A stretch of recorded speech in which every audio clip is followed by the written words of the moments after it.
need you to give God 3 days. I need you to tighten up and give God 3 days. No social media. Outside of business, no personal social exchanges. Don't talk to nobody. No food. I need you to devote 3 days, 72 hours to God. Give God 3 days. For the next 3 days, you need to give God all of you.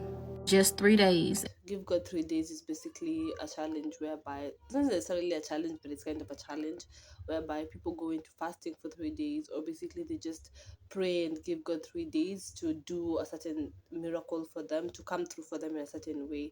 And as much as it is good to see these people and experience these people whose miracles are coming to life in 3 days, it is so good to experience the miracles and the blessings that God has for his people. But at the same time, there's people who've done the same 3 day steps, step by step, the fasting or the praying, and their miracle hasn't come to life. And that's what we want to talk about in this video. First of all, we're not discrediting the miracles. We're not discrediting what God has done in people's life. But what we want to talk about is the fact that not everybody is going to have the same pattern.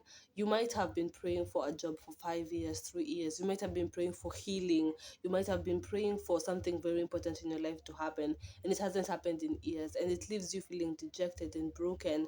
It makes you feel like God is choosing favorite. It makes you feel like, why are things not happening to me? Am I doing something wrong, God? What it's like the God when, why is it not happening for me too? I feel like having a personal relationship with God is very, very important, because then you'll not be swallowed up even when you pray for things and they do not happen.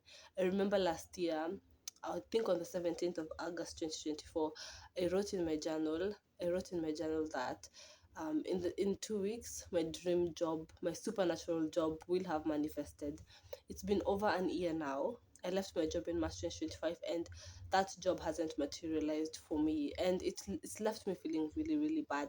I was like, God, there's a lot of things that I've actually written in my journal that haven't come to life, but I still have to stay grateful. I still have to stay hopeful. I cannot just give up on God because there's some things that I prayed for and didn't happen. I feel like we're losing so many Christians on these, challenges, like give God 2 weeks, give God 3 weeks.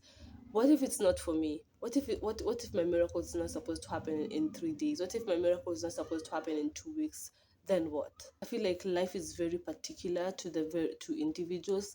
God is very particular. Your life is not gonna be like someone else's. It's going to be different, and you have to appreciate that. Life is very, very seasonal. Sometimes if it's your time to go through hardship, even if you fast and pray for 3 days, you're still gonna go. Take a look at Job. Even if you fasted and prayed for 3 days, or for those 2 weeks, the leprosy wouldn't leave him until it was time to actually leave him. Whatever he was going through, as much as it sucks to say, it was God ordained for him to get to the other side. All he had to do was keep on keeping the faith. So do not give up just because your miracle hasn't materialized in 3 days, or in 2 weeks, or in a week.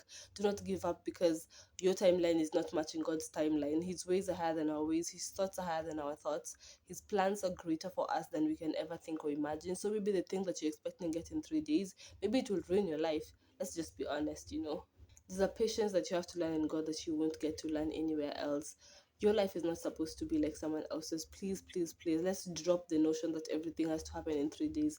Let's stop the notion that our lives has to have mountains and mountains and mountains on top of mountains and other mountains. We also have to go through the valleys. This is life for real. And people do not post everything. People do not share all their stories. If people were to share all their stories, you'd be surprised. You'd probably be thinking, I do not even want the life that you're living, to be honest. Like, I know you've received that miracle, but I do not want that life that you're living.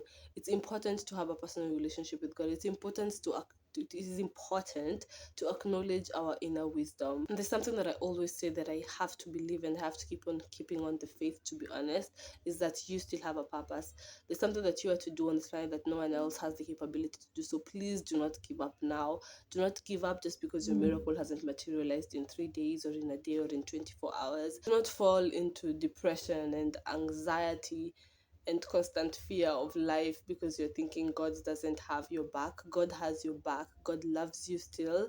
Even if your miracle hasn't materialized in 3 days, He's with you still. He's carrying you still. So do not give up. And sometimes the only thing that you can do, there's some seasons whereby you cannot be productive at all. There's some seasons whereby the only thing that you can do is try and get out of bed, and that's okay. There's some seasons whereby the only thing that you can do is pray, and that's okay. There's some seasons whereby you do not know how you're going to get yourself out of a hole. But what I know is that if you keep on holding the faith, you will still get out of that hole. You won't know how, but the days will pass. And there's something that we need to appreciate about life, okay? Life, there's so many more mundane days than days whereby we remember. There's so many few days in your life whereby will be like landmark days, and you have to know that life is mundane. So we don't need to be copying people's lifestyles. And yes, we can join these challenges, but let's not put the expectation so much on us that it burdens us, that we're carrying so many burdens and so much hatred for God just because of the things that are not materializing in our lives.